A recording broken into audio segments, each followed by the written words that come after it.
Hurt की धाराएं कई सारी है, 323 भी है, 25 भी है, 38 भी है, 37 भी है, कैटेगरीज ऑफ हर्ट्स है। अब उस हर्ट में से एलिगेशन के आधार पर कौन सी हर्ट बन रही है, ये चार्ज में ज्यादा देखना होता है अक्सर। वैसे तो कई बार बहुत बेवकूफी वाली चीजें भी डाल देती है पुलिस, जो प्राइमा फेसाई दिखे कि नहीं ये नहीं बनना चाहिए नहीं, लेकिन ज्यादातर एक ही कैटेगरी के ऑफेंसेस में हमें वो देखना होता है कि ये बनेगा या ये बनेगा। एक तो ये बात होगी, मतलब एज इट इज सच मानते हुए कौन सी धाराएं बन रही है या कौन सी ऑफेंस की कौन सी सेक्शन लगेगी, कैटेगरी ग्रेविटी के आधार पर या फैक्ट्स के आधार पर। दूसरे और टेक्निकलिटीज होती हैं, चार्ज की स्टेज पे इंपॉर्टेंट हो जाता है, इस चीज का कॉग्निजेंस लिया जा सकता था या नहीं लिया जा सकता था, क्या इस कोर्ट को पावर है कि नहीं है, क्या कोई मैजिस्ट्रेट की कोर्ट 302 की केस में चार्ज तो नहीं लगाने बैठी, या ऐसी। ये तो मैं उदाहरण के लिए कह रहा हूं, ये टेक्निकलिटीज देखनी होती है। अब हम फिर चार्ज पे फाइल को पढ़ेंगे तो ये मान के पढ़ेंगे कि भाई जो भी एलिगेशन है उसमें अपना डिफेंस नहीं सोचना कि मैं तो वहां था ही नहीं, मैं तो बाद में आया जी, वो तो ट्रायल का पार्ट है, वो डिफेंस मुझे प्रूव करना या डिसप्रूव करना उनकी प्रोसिक्यूशन के केस, तो बाद की बात है। एज इट इज एलिगेशन के आधार पर कौन कौन से ऑफेंस बन रहे हैं और उन ऑफेंस के कौन कौन से सेक्शन बन रहे हैं, यानी कि कैटेगरी ऑफ ऑफेंस कौन कौन से, या कोई टेक्निकलिटी ऐसी है जिसमें गड़बड़ी है। आज हमारे पास एक केस है, नया केस है, आगे तो फाइल में, इसमें बड़ी अजीबोगरीब चीजें हैं। इस केस के अंदर इत्तेफाक से 3 बार चार्जशीट फाइल हुई है, छोटा सा केस है, पड़ोसियों का झगड़ा है, 3 बार चार्जशीट फाइल हुई है। एक मेन चार्जशीट फाइल हुई, हुआ क्या कि उसने कंप्लेंट करी थी, झगड़ा हुआ, पहले क्रॉस केस हुआ, क्रॉस केस में जो हमारे एक्यूज्ड हैं, हमारे क्लाइंट हैं, वो कंप्लेनेंट है लेडी, एफआईआर हो गई पहले, फिर दूसरी पार्टी ने भी फिर कंप्लेंट करी 2 दिन बाद, उसके आधार पर चार्जशीट फाइल होगी। फिर जब चार्जशीट कोर्ट के सामने आई तो उनके वकील साहब ने कह दिया कि हमने तो एक डीसीपी को भी कंप्लेंट करी थी सेम डे, वो तो इसमें है ही नहीं कहीं। तो कोर्ट ने कह दिया अरे भाई वो जो कंप्लेंट है उसको भी रिकॉर्ड पर ले आओ।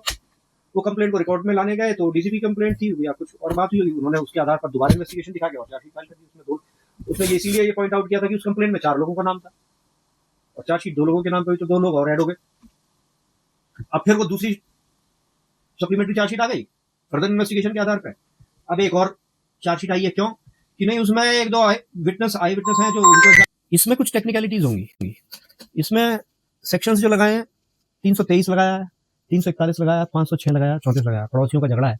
फर्स्ट मेन कंप्लेंट ये है कि जी मैं सुबह 9:30 बजे अपने घर से दूध लेने के लिए नीचे जा रहा था, मैं 2nd फ्लोर पर रहता हूँ, 1st और 3rd फ्लोर पर ये मेरे पड़ोसी रहते हैं, एक ही परिवार है, 1st और 3rd फ्लोर पर, बीच में मैं रहता हूँ। मैं नीचे जा रहा था तो उसके लड़कों ने मुझे रोका, धक्का दिया, झगड़ा किया और शोर मचाया, तो मेरी बीवी और मेरी बेटी बचाने आ गए मुझे, फिर पड़ोसी भी आ गए। ये मेन कंप्लेंट है। तो उसमें 323 है, 341 है, 506 है, ये सेक्शन है। अब वो जो दूसरी कंप्लेंट है उसमें जो डीसीपी को बाई पोस्ट भेजी है इन्होंने सेम डे, ये जो एफआईआर हुई है ये 2 दिन बाद की कंप्लेंट पे हुई है, तो सेम डे कोई डीसीपी को इन्होंने बाई कंप्लेंट वो भेज दी थी। पहले तो कंप्रोमाइज की बात हो रही होगी, लग रहा कंप्रोमाइज होगा, लेकिन जब कंप्लेनेंट ने एफआईआर करा ली तो इनको लगा हम लेट हो गए, तो इन्होंने फिर डीसीपी को भेजी होगी। एनीवे उस कंप्लेंट में अपना एक और बेटे का, उसके एक्यूज के एक और भाई का नाम ले दिया और एक्यूज की मां का नाम ले दिया। तो इस तरह से अब 3 भाई हो गए और 1 मां हो गई। तो दूसरी सप्लीमेंट्री चार्जशीट में वो भी आ गया। अब यूं होते होते कहानी तो है 21 की है, जनवरी 2021 की। इन्वेस्टिगेशन इसमें 2025 तक भी हुई है, क्योंकि तीसरी चार्जशीट का जो मैं जिक्र कर रहा हूं उसमें उसके बयान रह गए थे उसकी बेटी के, उसके बयान उसमें लगा करके दिखा दिए। तो हमको इसको टेक्निकलिटीज का जो मैं कह रहा हूं चार्ज पे हम टेक्निकलिटी पे भी देखते हैं। ये देखते हैं कि प्राइमा फेसाई क्या बन रहा, टेक्निकलिटी में क्या देखेंगे हम, ये देखेंगे भाई एक कंप्लेंट में 2 का नाम लिया, उसमें कोई गुंजाइश नहीं, कोई डाउट नहीं, क्यों नहीं कह रहा औरों का याद नहीं, वो याद नहीं, 2 का नाम ले रहा, स्पेसिफिक नाम ले रहा। वो जो डीसीपी वाली कंप्लेंट है उसमें स्पेसिफिक 3 लड़कों का नाम ले रहा और मां का नाम ले रहा, और ये भी उसने ये किया, उसने ये किया, उसने ये किया, साथ में उसके 3 दोस्त और 3 लड़के और उनके 3 दोस्त और, स्पेसिफिक कह रहा, नाम नहीं ले रहा लेकिन स्पेसिफिक कह रहा। अब लड़की जो कह रही है, अच्छा उसमें भी ये कह रहा है कि पड़ोसियों ने आकर के बचाया। लड़की पड़ोसियों का, जो तीसरी चार्जशीट में बयान आया वो पड़ोसियों का नाम नहीं ले रही, वो 3 भाइयों का और 1 मां का नाम ले रही है, वो पड़ोसियों का नाम जरा सा भी जिक्र नहीं कर रही। तो वेरिएशंस हैं तीनों में, और तीनों के वेरिएशंस ऐसे हैं जिनको डाउट नहीं किया जा सकता, यानी कि शायद ये वो। अब मुझे जो बहस करनी होगी वो ये करनी होगी, जज साहब अगर मैं इसको एज इट इज प्रूव्ड मान लूं तीनों बयानों को, वो यूं नहीं कह रहा मेरा पहला बयान गलत था, या जस्टिफिकेशन भी नहीं दे रहा कि मैंने पहले बयान में 2 लोगों का नाम देना भूल गया था, या कुछ वजह थी, क्या था, कोई जस्टिफिकेशन, या कोई जस्टिफिकेशन हो। अगर तुम अपने पहले बयान को बदल के कुछ और कर रहे हो, या अब इसमें तो ये भी नहीं पता पहला कौन सा है दूसरा कौन सा है, क्योंकि पहला जो है जो बाद में आया वो पहला है। डीसीपी तो सेम डे कंप्लेंट कर दी थी। एनीवे, जब तुम जिस बयान के आधार पर एफआईआर हुई उसको एज इट इज मान रहे हैं और जो दूसरा बयान है उसको भी एज इट इज मान रहे हैं, तो फिर तो आपस में कंट्राडिक्शन है ना। जो बात आपस में कंट्राडिक्ट कर रही है वो प्रूफ नहीं मानी जाएगी, झूठी है। दोनों ही बात झूठी हो सकती है, और तीसरी उसकी भी, पड़ोसियों की भी। पड़ोसियों का कहीं जिक्र ही नहीं है इसमें। एमएलसी वगैरह से संबंधित भी कंट्राडिक्शन है, पर वो कोई बात नहीं। तो मैं ये कह रहा हूं, मैं बहस करूंगा तो ये कहूंगा एज इट इज मैं इसको प्रूव मान रहा हूं। अब बताओ जी इसमें आप कौन कौन सी धाराओं में इनको सजा दे दोगे और किस किस को दे दोगे? 4 एक्यूज हैं, तो 3 स्टेटमेंट है हमारे पास, 3 चार्जशीट हैं। 3 चार्जशीट में जो चीज कॉमन है उसको तो मैक्सिमम आप मान सकते हो। जो डेवलपमेंट है जो तीनों में एक साथ मैच नहीं कर रही, यानी कि हमारे पास समय 3 गवाह है, यानी कि 3 चार्जशीट है, 3 ही गवाह है एक्चुअली। एक वो खुद हो गया, उसके खुद के 2 स्टेटमेंट हो गए वैसे, और एक वो उसकी वाइफ का भी स्टेटमेंट है, उसमें भी वैसे गड़बड़ है, और उसकी बेटी का स्टेटमेंट है। एनीवे यहाँ पे 3 स्टेजेस है, 3 चार्जशीट है। एक में 2 का नाम है, एक में 4 का नाम है, और तीसरी में भी 4 का नाम है। यानी कि एक उन 4 से मेल नहीं खा रही, लेकिन 2 का नाम, इसमें भी 2 का नाम, इसमें भी 2 का नाम, तो 2 के नाम मैच खा रहे हैं। तो एट मैक्सिमम उन 2 को तो हम कटघरे में इस समय रख सकते हैं कि भाई 2 के बारे में तो तीनों जगह कहा गया है, इसको तो हम सही मान सकते हैं। As far as contradiction is concern, वो कंट्राडिक्शन या डेवलपमेंट इन 2 के बारे में तो कुछ भी नहीं है। ये 2 थे, पहली इस कंप्लेंट में भी थे, इसमें भी थे, इसमें भी थे। तो मेरा ये कहना होगा कि एट बेस्ट इन 2 के खिलाफ चार्ज लगना चाहिए। एक तो ये टेक्निकलिटीज के आधार पर। इसमें एक और बड़ा एस्पेक्ट है जो मैं कह रहा था कि 25 तक गवाही चली। ट्रायल सीआरपीसी के आधार पर, अगर वो केस वारंट ट्रायल है या समन्स ट्रायल है, इसके आधार पर केस की इन्वेस्टिगेशन डिपेंड करती है। बीएनएस में तो आगे ही स्टेजेस कि कितने समय में इन्वेस्टिगेशन कंप्लीट होनी चाहिए, चार्जशीट फाइल होनी चाहिए। लेकिन सीआरपीसी में भी एक सेक्शन है जो कहता है कि जो समन्स ट्रायल है वो 6 महीने के अरेस्ट के बाद 6 महीने के अंदर अंदर इन्वेस्टिगेशन हो जानी चाहिए।